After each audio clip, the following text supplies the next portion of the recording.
میں نے سوال کیا کہ وہ کس لیول کے زخمی تھے. انہوں نے کہا اس تمام کو گولیاں لگی ہوئی تھیں.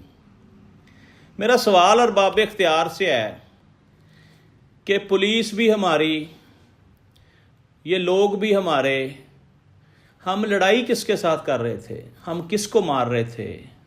کیوں ایسا ہم نے کیا؟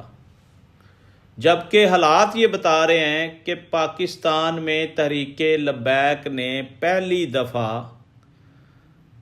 اناؤنس کیا کہ ہم جمعے کو احتجاج کریں گے.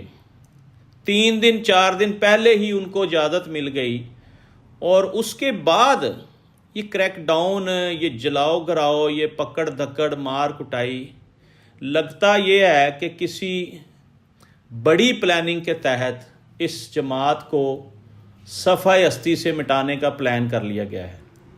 ناظرین، ہمارا کام ہے حقائق کو سامنے رکھنا، اور جو بات ملک اور اداروں کے مفاد میں ہو، عوام کے مفاد میں ہو، ہم پوری کوشش کرتے ہیں کہ ہم وہ بات کریں. ہم کوئی ایسی بات نہیں کرنا چاہتے جس سے عوام میں اور اداروں میں کوئی ٹکراؤ پیدا ہو. میرا سوال اور باب اختیار سے یہ ہے کہ اپنے ہی لوگوں پہ گولی کیوں چلاتے ہو؟